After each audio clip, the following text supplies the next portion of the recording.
Children எப்படி உங்களுக்கு இவ்வளோ அந்த பர்டிகுலர் எப்படி வந்துச்சு? சில்ட்ரன் எம்பவர் பண்ணி ஆகணும். ஏன் சில்ட்ரன்? Y children? என்னவோ தெரியல, ஒரு சின்ன வயசுலேருந்து வந்து எனக்கு அந்த அந்த மழலை தன்மையில வந்து ஒரு இன்னசென்ஸ் இருக்கும். அண்ட் எல்லாரும் என்ன சொல்லுவாங்க, இந்தியா இஸ் அ யூத்ஃபுல் கண்ட்ரின்னு எல்லாரும் சொல்லிட்டே இருப்பாங்க. நாமளும் வந்து எல்லார் மாதிரியும் சொல்லிட்டு போகக்கூடாது. நம்மளால முடிஞ்சது ஏதாவது ஒரு சின்ன ஒரு துளியாவது நம்ம நாட்டுக்கு செய்துட்டு போகணும் அப்படிங்கிறது தான் என்னோட நோக்கம். ஸோ பெரியவங்க வந்து ஒரு 18 வயசுக்கு மேலே ஒரு குழந்தைய நம்ம எடுத்து அவங்களுக்கு புத்திமதி சொல்லி இதை பண்ணுங்கன்னு சொன்னால் அது லேட்டாக உள்ள போகும். பட் சின்ன குழந்தைங்களுக்கு வந்து டக்குன்னு உள்ள போயிடும். கண்டிப்பா. அண்ட் ஏன் எதுக்குன்னு கேள்வி கேட்காம நீங்க பாத்தீங்கன்னா இது செய் அப்படின்னா உடனே செய்திருவாங்க. அண்ட் இளம் கன்று பயம் அறியாது. ஸோ அந்த மாதிரி குழந்தைங்களுக்கு வந்து பயம் தெரியாது. அந்த மாதிரி விஷயத்துல நம்ம வந்து rocket science is so difficult அப்படிங்கிற விஷயத்துல சொல்லிட்டோம்னா அவங்க ஆல்சோ அது ரொம்ப டிஃபிகல்ட்டா இருப்பாங்க. Rocket science it's just rocket science அப்படின்னு நம்ம வந்து ஒரு விஷயத்த சொல்லி கொடுத்தோம்னா அப்பையிலேருந்து அவங்க மூளை வேலை செய்ய ஆரம்பிச்சிடும். ஸோ எனக்கு வந்து என்னன்னா குழந்தைகளை எல்லாரையும் ஒன்று சேர்த்து எவ்வளோலாம் அவங்களுக்காக நம்ம செயல்பட முடியுமோ நம்மளோட நாடு வந்து வலிமையான ஒரு நாடாகணும். இதுக்கு நம்மளால முடிஞ்சது என்ன அப்படிங்கிறது தான் எனக்கு வந்து குழந்தைகளுக்கு செய்யணுங்கிறது ரொம்ப ஆசை. சில்ட்ரன்ஸ் நீங்கள் சொல்லும்போது ஒரு பிரச்சனை ஞாபகம் வந்துச்சு. நிறைய சில்ட்ரன்ஸ்க்கும் நிறைய யங்ஸ்டர்ஸ்க்கு வந்து ஆண்டர்பிரினர்ஷிப்பில் வரணுன்ற அந்த எய்ம் இருக்குது, ஒரு ஐடியாவும் இருக்குது. பட் அந்த ஐடென்டிட்டி கிரைசிஸ்ன்ற ஒரு விஷயத்தில் வந்து ஸ்டக் ஆகிடுறாங்க. ஆஸ் அ டீச்சர் அவங்ககிட்ட கேட்குறேன், இந்த ஐடென்டிட்டி கிரைசிஸை வந்து எப்படி பார்க்குறீங்க? இதை அவங்க ஸ்டூடெண்ட்ஸ் எப்படி அப்ரோச் பண்ணாங்க? இப்போ நீங்கள் பார்த்தீங்கன்னா எதுக்குமே வந்து ஒரு ஐடென்டிட்டி தேவை இருக்கும்னு நான் நம்ப மாட்டேன். ஜெனரலி வந்து இப்போ பார்த்தீங்கன்னா நான் வந்து ஒரு பெரிய வீட்டுக்கு போகணும், இல்லை எனக்கு வந்து ஏதாவது ஒரு ரெக்கமெண்டேஷனோ இப்போ எதுவுமே கிடையாது. ஒரு நார்மல் சராசரி இல்லத்தரசி. ஸோ இந்த இல்லத்தரசியால் என்ன செய்ய முடியும் அப்படிங்கிறது வந்து மனசு யோசிச்சுட்டே இருக்கணும்னா வீட்டுக்குள்ளேயே இருக்கிற எத்தனையோ விஷயங்களுக்கு நமக்கு வந்து தோணும், ஓ இது சின்ன விஷயம்தான்.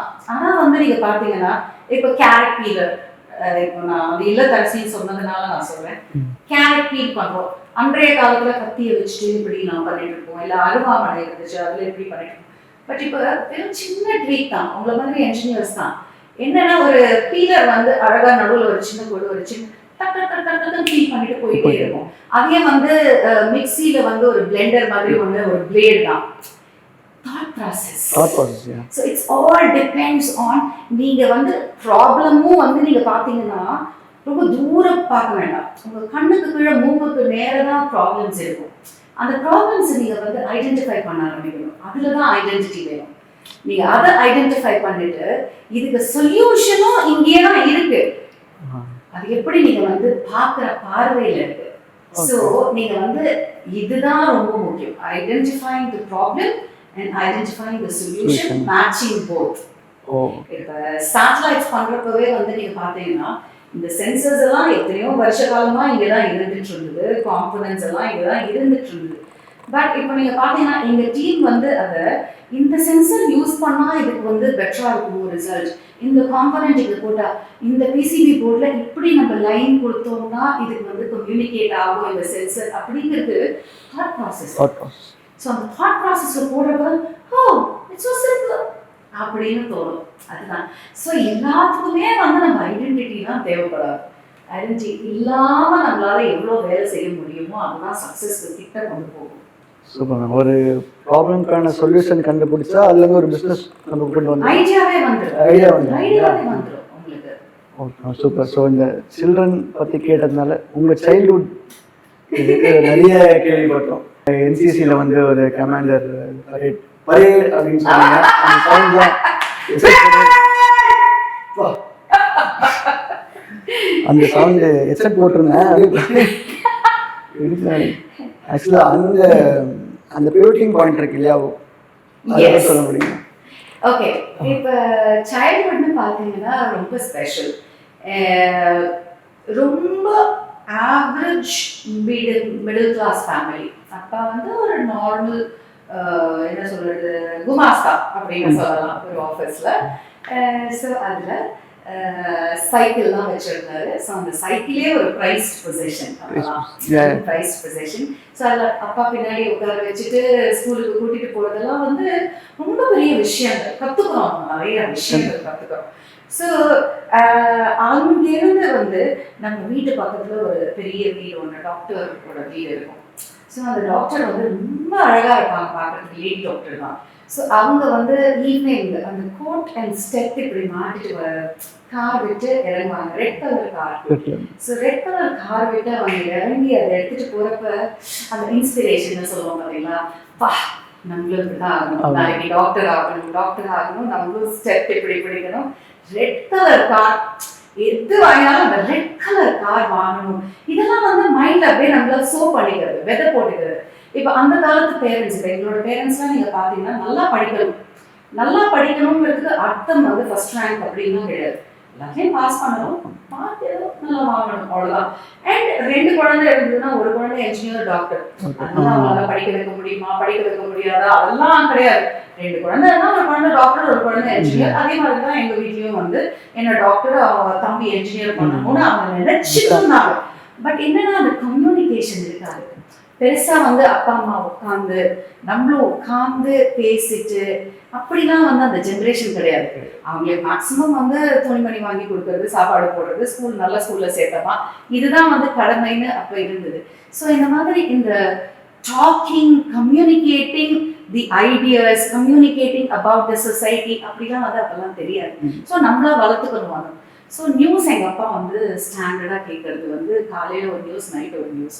ஸோ அதனால வந்து டெவலப் ஆனது என்னன்னா, நாட்டை பற்றியான விழிப்புணர்வெல்லாம் அந்த நியூஸ் போட போட போட அதுலேயே.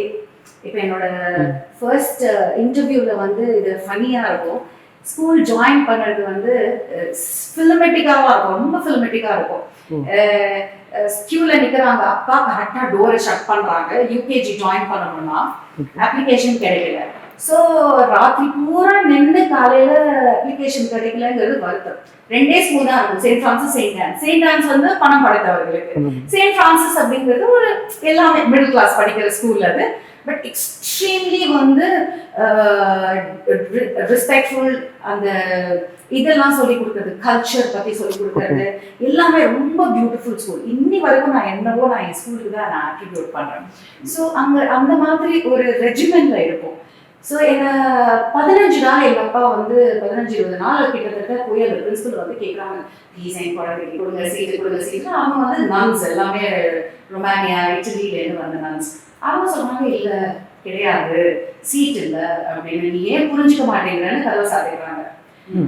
ஒரு 15ஆவதோ 17ஆவது நாளோ கொஞ்சம் இறக்கப்பட்டு அவங்க சொன்னாங்க, சரி ஒரே ஒரு சீட்டு ஃபர்ஸ்ட் ஸ்டாண்டர்ட்ல இருக்கு, ஃபர்ஸ்ட் ஸ்டாண்டர்ட்ல இருக்கு, யூகேஜில இல்ல.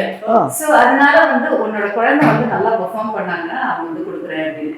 சோ இது வந்து நிறைய இடத்துல நான் சொல்லியிருக்கேன், 5 star is a big emotion to me. என்னன்னா அந்த காலத்துல வந்து 5 star வந்து பாதி பாதி தான் கொடுப்பாங்க. 2 குழந்தைங்க தான் பாதி தான். அவ்வளவு வசதி அப்படி. சோ அதுக்கப்புறம் வந்து நீங்க பாத்தீங்கன்னா அன்னைக்கு வந்து அப்பா சொல்றாங்க, நீ வந்து இன்டர்வியூ நல்லா பண்ணலாம், அவங்க வந்து ஃபுல் 5 star வாங்கிடுறாங்க. சோ அதுதான் இப்ப ஸ்கூல்ல இடம் கிடைக்கிறதா இல்ல 5 star கிடைக்குதா அப்படின்னு. பட் என்னன்னா ப்ரிப்பேர் பண்றது கூட அவங்களுக்கு அவ்வளோ பெருசா கிடையாது. வச்சுனே அதுதான் அவ்வளோதான். அதுவும் பெருசா ப்ரிப்பரேஷனா கிடையாது. கோயிலுக்கு கூட்டு போய் ஒரு துண்ணூறு நேரம் கூப்பிட்டு போயிட்டாங்க. கூப்பிட்டு போயிட்டு அவங்க first principal and first standard டீச்சரும் அவங்க எல்லாம் பிரின்சிபல் ரூம்ல, அப்பா வெளியில நிற்கிறாங்க. வாட்ஸ் யுவர் நேம் கேட்டாங்க. மை நேம் ஸ்ரீமதி இந்திரா காந்தி அப்படின்னு. ஸ்ரீமதி இந்திரா காந்தி. அவங்களாம் ஷாக், என்ன ஸ்ரீமதி இந்திரா காந்தி, அப்பா பேர் என்ன அப்படின்னா, father's name is Srinivasan but Indira Gandhi is father's name Jawaharlal Nehru. இப்படிதான் நான் இருந்தேன். எல்லாரும் சிரிச்சு அப்படியே கட்டி கொண்டாடிட்டாங்க. என்னன்னா அது அந்த நியூஸ் கேட்டதோட விளைவு. சோ நான் நினைச்சிட்டு இருக்கேன் மனசுல, ஸ்ரீமதிங்கிறது இவங்க செல்ல பேரா கூப்பிடுறாங்க, ஆக்சுவலி ஸ்ரீமதினா ஸ்ரீமதி இந்திரா காந்தி போல இருக்கு அப்படின்னு நான் அந்த சின்ன வயசுல நினைச்சுக்கிட்டேன். பட் என்னன்னா அதெல்லாம் தான் வெதர். ஸோ நம்ம வந்து அவங்க வந்து ரொம்ப எனக்கு பிடிச்சது என்ன அப்படின்னா, ஸ்வீடன், ஸ்டாக்ஹோம் அப்படிங்கிற வார்த்தை எனக்கு ரொம்ப பிடிக்கும். எதுக்குன்னா இந்திரா காந்தி நிறைய ஸ்டாக் ரூம் போயிருக்காங்க, அங்க வரவேற்பாங்க. ஸோ நான் வந்து பார்ப்பேன், அப்படியா ஃப்ளைட்ல போறது எப்படி இருக்கும், இந்த மாதிரி விஷயங்கள்லாம் தான் என்னோட கனவு. என்னைக்குமே வந்து கனவு அந்த லெவல்ல இப்படிதான் இருக்கணும், இப்படிதான் இருக்கணும், ஒரு நாட்டை ஆள்ற அளவுக்கு நம்ம வந்து ஏதாவது செய்யணும், நல்ல செயலா செய்யணும் அப்படிங்கிற மாதிரியான விஷயங்கள் தான் மைண்ட்ல புகுத்துட்டே இருந்தது. ஸோ அப்படியே காலங்கள் போக போக 10 நேஷனல்ஸ் விளையாடினேன் பாஸ்கெட் பால், அதுக்கப்புறம் ஸ்டேட் அத்லீட், அதுக்கப்புறம் என்சிசியில் வந்து best cadet of Andhra Pradesh, ஆமாம் டெல்லி ரிபப்ளிக் டே போனேன், யூத் எக்ஸ்சேஞ்ச் கனடாவுக்கு செலக்ட் ஆனேன். 11 கேர்ள்ஸ் தான் செலக்ட் ஆவாங்க ஆல் ஓவர் இந்தியா, அதில் நான் ஒன்று செலக்ட் ஆனேன். 6 months கனடா. ஸோ உங்களோட குடும்பம் வந்து நார்மல் மிடில் கிளாஸ் ஃபேமிலி, அதில் வந்து ஒரு பெண் குழந்தை பாஸ்போர்ட் எடுக்கிறதே வந்து அவ்வளோ பெரிய விஷயம். ஸோ அந்த பாஸ்போர்ட் எடுத்து இந்திய நாட்டு பிளேசரை போட்டுக்கிட்டு கனடா போகணுங்கிறது வந்து அதெல்லாம் அப்பாற்பட்ட ஒரு ட்ரீம் அப்படின்னு சொல்லலாம். ஸோ அதிலிருந்து அதுக்கப்புறம் வந்து சடனா வந்து நீங்க வந்து ஆர்மியில செலக்ட் ஆகுறீங்க, டிரெக்ட் என்ட்ரி தரேன் அப்படின்னு சொல்லி ஜெனரல் கேவி கிருஷ்ணராவ் எங்க அப்பாவை கூப்பிட்டு சொல்றாரு. ஏன்னா முதல் பெண்மணி வாள் எடுத்துட்டு நான் வந்து பரேட் லீட் பண்றேன். ஸோ ரொம்ப சந்தோஷம். பட் ஆனால் அதே சமயம் என்னோட டெஸ்டினி அன்னைக்குதான் வந்து கார்டு கொடுக்குறாங்க திருமணத்துக்கு. ஸோ நான் வந்து அப்படியே அந்த ஸ்போர்ட்ல இருந்து நேர தோசை திருப்பிக்கு வந்து சென்னையில விழுந்துடுறேன். பட் என்ன எப்படி இருந்தாலுமே வந்து எனக்கு ஒண்ணு மட்டும் எனக்கு எப்பவுமே மனசுல ஆணித்தரமா பதிஞ்சது என்னன்னா, நான் ஒரு காரணத்துக்காக பிறந்திருக்கேன். அந்த காரணம் வந்து நான் ஏதோ ஒரு பெரிய ஆண்டர்பிரினியர் இல்ல பெரிய பிரசிடென்ட் ஆஃப் இந்தியா அப்படின்லாம் எனக்கு தெரியாது. பட் ஒரு நல்ல செயல் செய்யறதுக்கு பிறந்திருக்கேன். ஸோ எனக்கு நல்ல விஷயங்கள் மைண்ட்ல வந்துட்டே இருக்கணும். ஒரு சின்ன செயல் செய்தா கூட எனக்கு வந்து Srimathi you done the best அப்படிங்கிற மாதிரி எனக்கு நானே பேக் பண்ணிட்டு ஒரு ஹாப்பி ஃபீல் பண்ணுவேன். ஏன்னா life is to be celebrated. இப்ப சுத்தி முத்தி நீங்க பாத்தீங்கன்னா கஷ்டங்கள் அவ்வளோ இருக்கு. வாழ்க்கையில கஷ்டம் இல்லாத ஒருத்தர் கிடையாது. பட் அதே நம்ம கஷ்டம் இதுவும் எனக்கு திருமணம் ஆயிடுச்சு, இனிமே நான் எதுவுமே செய்ய முடியாது, எனக்கு 18 வயசு தான், ஸோ இனிமே நான் வந்து சப்போஸ் 70 வயசு வரைக்கும் வாழ போறேன் அப்படின்னா நான் வந்து கரண்டி மட்டும்தான் இருக்க போறதா, நான் வந்து தலையை முடிஞ்சுக்கிட்டு நான் வந்து வீட்டை பெருக்கிட்டு நான் வந்து அந்த பிக்சரையே நான் வந்து இமேஜின் பண்ணிட்டு இருந்தேன்னா என்னால மூவ் பண்ண முடியாது. அது தப்புன்னு நான் சொல்லல, ஏன்னா அதுதான் நம்மளோட பிரைமரி கடமையா நம்மளை வளர்த்துருக்காங்க. வீட்டுல எப்படின்னா குழந்தைனா நம்ம குழந்தை எப்படி வளர்க்கணும், ஹஸ்பண்ட் உறவினர் எல்லாரையும் நம்ம வந்து அரவணைச்சு நம்ம வந்து பண்ணணும். சோ அதுதான் ஒரு நல்ல பெண்ணுக்கான அழகுன்னு சொல்லுவாங்க. அவங்க சொல்றாங்களோ சொல்லலையோ நமக்கே தெரியும். ஒரு 4 பேருக்கு அந்த ஒரு சிரிப்பு அவங்களோட கவலைகள் மறக்கக்கூடிய ஒரு சின்ன விஷயம் தான் நம்ம ஒருத்தருக்கு ஒரு நாள் செய்யறோம்னா அதுவே ஒரு சந்தோஷம் தான். சோ அதை நான் மத்தவங்களுக்கு பண்றப்ப எனக்கு நானே பண்ணிக்க கூடாது, ரைட்? சோ நான் எனக்கு நானே வந்து and as I have to do, இன்னைக்கு இல்ல இட்ஸ் ஓகே, நாளைக்கு வரும், நாளைக்கு இல்ல நாளைக்கு, ஆனா ஒரு செயலை செய்யாம மட்டும் நான் சாக மாட்டேன். இது வந்து ஆணித்தரமா என் மனசுல பதிஞ்சது. அதனாலதான் வந்து 18 வருஷம் நான் வீட்டுல இருந்திருக்கேன்.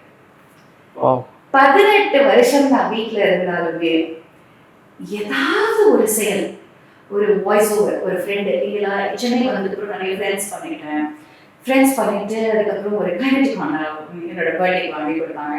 ஸோ அந்த கைனடிக் ஹாண்டா வந்து வாயிருந்தா அழும், அது வந்து போட்டு தேய்ச்சாச்சு. ஸோ அந்த கைனடிக் ஹாண்டா கிட்ட போய் கொரியோகிராஃபி, ஃபேஷன் கொரியோகிராஃபி ஒரு 55 ஷோ பண்ணிருக்கேன், யாருக்குமே தெரியாது. வாய்ஸ் ஓவர்ஸ், டப்பிங் கொடுத்துருக்கேன், ப்ரொடக்ஷன் பண்ணிருக்கேன். ஒரு விஷயம் முடியும்னு நினைச்சா 1000 பேர் நமக்கு வருவாங்க. நீங்க தான் ஸ்பாட்ல டைரக்டரா நிக்கணும்னு அவசியம் இல்லை. நான் ஸ்கிரிப்டே எழுதி கொடுப்பேன்.